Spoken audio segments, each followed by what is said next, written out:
Okay, so we are going to do the anatomy and terminology of curved mirrors. For this video, I would suggest you get a ruler, and if you have paper clips, a small and a big one will help you make your curves, okay? All right, so I know there's going to be a lot of terminology here.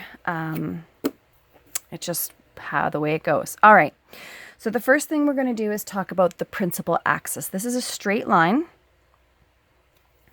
Okay, and I'll do it the length of the paper. All right. And this is where, if you have a compass, I couldn't find one, even though I think I have around somewhere. You want to make a part of a circle. So what I was going to do was put a pen here. All right. And then here I put my other pen and I make a perfect curve like that. Okay. If you have only a smaller paper clip, that's fine. Just make sure you make note of where you have that other pen mark, because you want to know where the center is of your circle. Do not draw a whole circle. Okay. You only want part of a circle. Okay. So you're going to do that. Like I said, you could do that with a paper clip. The other option that you could do is I just took a piece of paper and I measured 6 centimeters, because I'm going to have to measure mine. And I put a hole at 0 and 6 centimeters, so you know that you're making a circle of 6 centimeters. I poked it with a pen or a pencil, and then you could do that, okay, and make your curve that way. It's just harder because you can't see. I guess you could just see where your hole is and do that, okay? So if you need to go get your material and do whatever you need to do, you can pause it here. I mean, if you just want to guesstimate, it makes it nicer when it's a nice curve. Okay, so this is my mirror, this curved, and we're going to do this is a concave mirror, because think of it, it's like a cave. So this side here is the reflecting side, and this side is the non-reflecting side. I talked about this before, but you don't necessarily have to put those in, but because it just ends up making things messy, but you have to know that this is the reflecting side, okay? So this right here, like I said, this is PA. This is the principal axis. So I'm going to write it down here.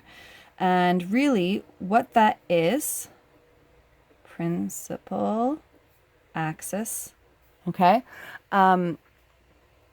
is a line that goes straight through the center of the circle that is the mirror. Okay, and this is only a partial circle, but you have to imagine that if this was a whole circle, this would be the center. Okay, now in math, if you're remember, and I'm not sure if they go over this stuff, this is going through the diameter. If you could imagine the circle being here, okay, that would be the diameter of a circle. This would be the radius. So it's going through the center. So what I need you to understand is that right here, if I drew a tangent, and I'll draw it in and then I'm going to erase it.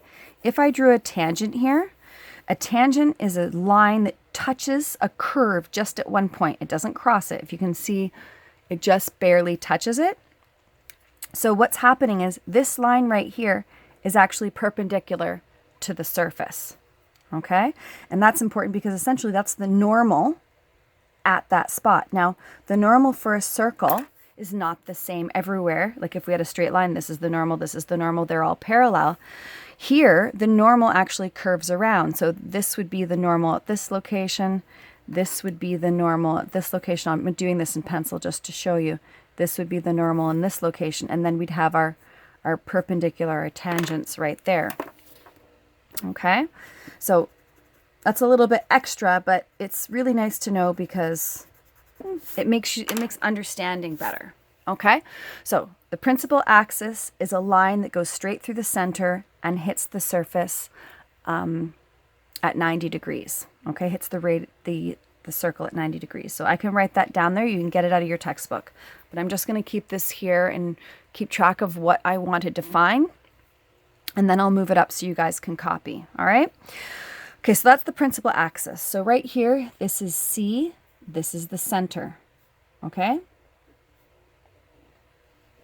All right. Now, I don't think your textbook talks about that, but it is definitely the center. Now, halfway in between the mirror and the center is the focal point. And I'll show you why we know it's the focal point. Okay, so I'm gonna, my paper clip, okay, has produced a circle with a radius of 4.6 centimeters. So halfway in between that, which is going to be 2.3,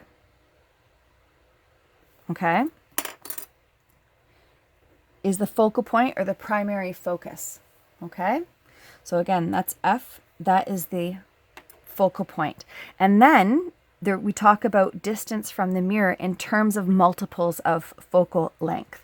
So right here, this is the focus point.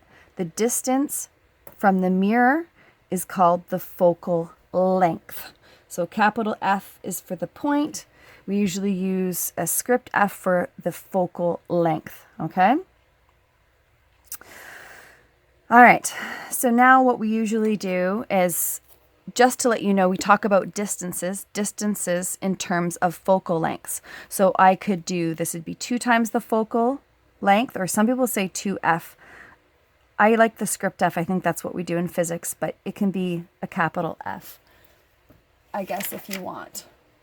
Your textbook, I get mixed up between the 2 textbooks. So if I do another 2.3 centimeters,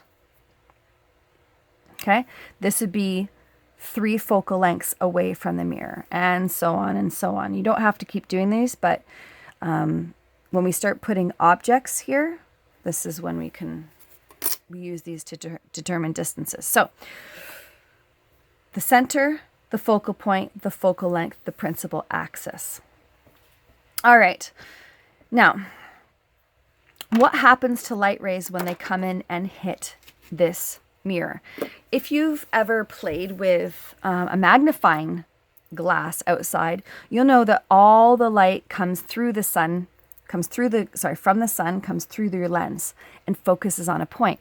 Well, that's what happens here, but it does it through reflection, okay? So what would happen if I had mirrors so I could show you with my ray box? A ray of light comes in, okay, hits the mirror. Now, it does the law of reflection, but if we're not going to draw in the normal and the perpendicular and measure angles, what we know is that light gets reflected through the focal point, okay? So we go here, and you can draw it on. So this ray comes in, gets reflected, and comes down. So anything that is parallel to the principal axis, and this is why I say do this on lined paper, okay? Let's say this one, it comes down, and then it will reflect and go through the focal point, okay? And it doesn't matter if that line is above or below the principal axis, okay? It hits. Now, because it's curved this way, it's going to reflect upward at an angle, okay? And then it starts getting messy. I'm just going to do a couple more. And like I said, if I had the stuff here, I could actually, we would be doing this in class. We'd take a ray box, I'd have a whole bunch of rays, and you would be like, oh, this is so fun. Okay, so this is why we call it the focal point. And also this type of mirror is called a converging mirror, okay? Because it converges and brings together all these rays of light, all right? So another thing we want to define, I guess, is convex and converging. Convex mirror, okay, is the same as a converging mirror. So what I like to do is, convex tells you about the shape. Sorry, this is concave. We're going to do convex after. This is concave. Okay. I already forgot what I was doing. So this is concave, and it actually converges the rays of light together. All right, so all the things that we need to define are principal axis, center, convex, converging, okay, concave. We also have a diverging as well. And diverging means to separate. All right. Now, there's a whole bunch of other things we need to define as well. Okay, because what we're going to do is we're going to be putting objects okay, in here, because you know when you look in a fun mirror, it's all curvy. You look different. We want to talk about why do you look different. Some of the other things we want to talk about is when maybe you're in a blind corner, or they use these for security. They have mirrors that are shaped differently. They have mirrors that are shaped like this. So I'm going to finish just labeling this a little bit more. So this is a concave mirror. Okay, because it's caved in. This is the reflecting side. All right, and what it does to light, it actually converges the light to a point. Okay, it brings light together. All right, so if I do the opposite, I'll do it down here.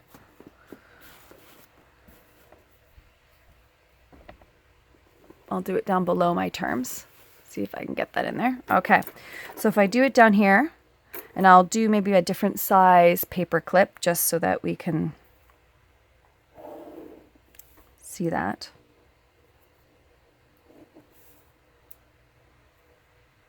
Okay, so I'll take my smaller paper clip. Okay, now for this one, I want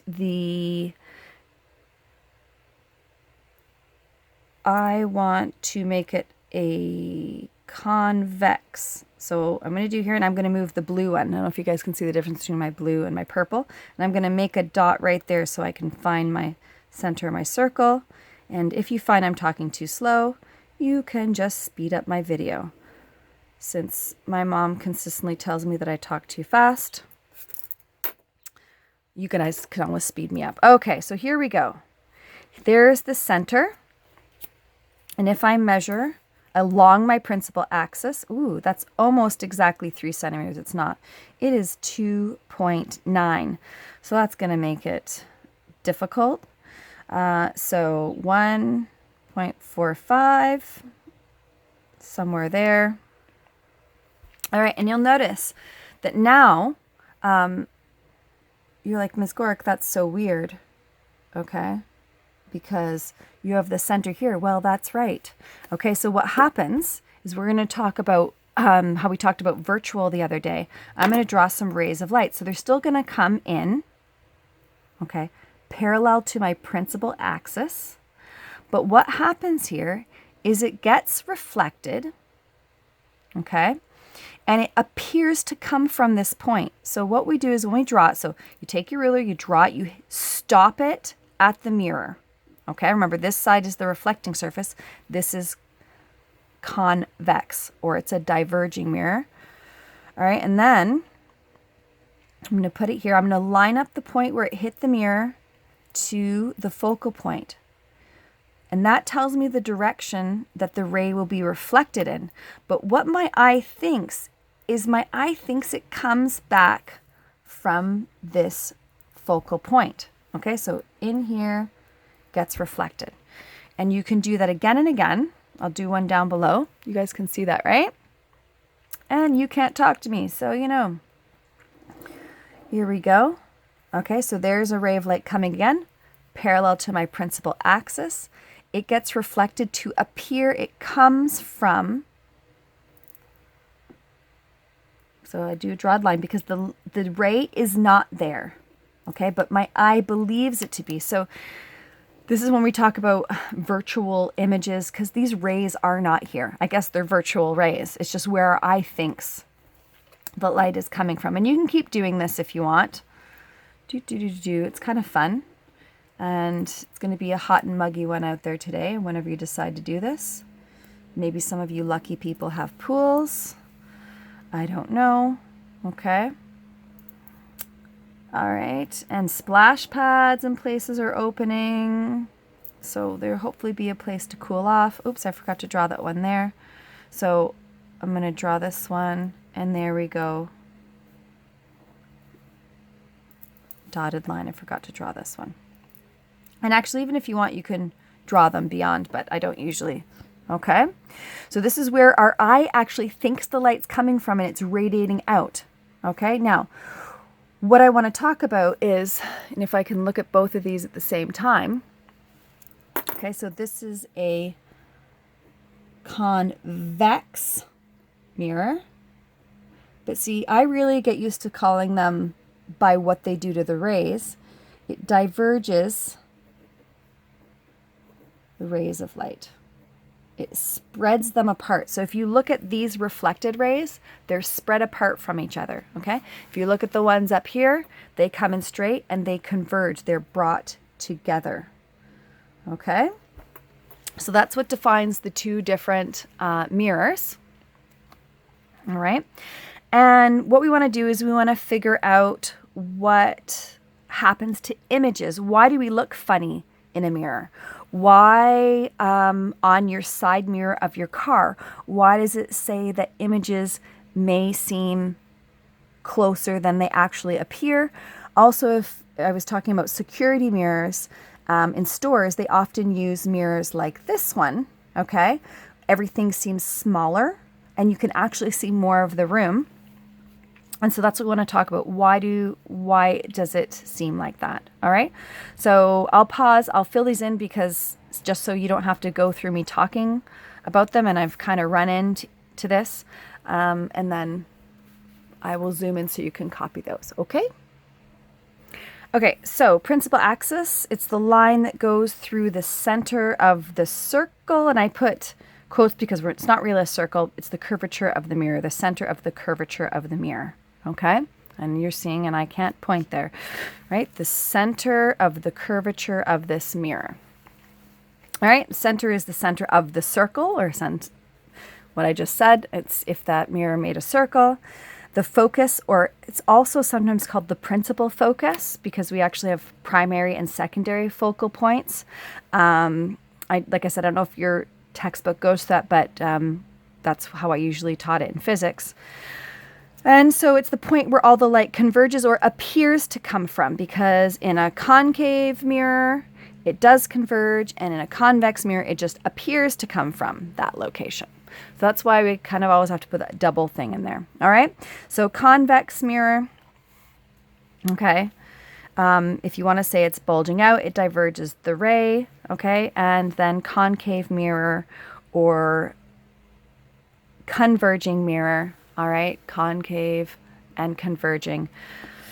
Like I said, I prefer defining it by what it does to the rays of light. Okay, so there is a whole lot of stuff in a nutshell. And now what we want to do is do ray diagrams to find out where objects appear as an image.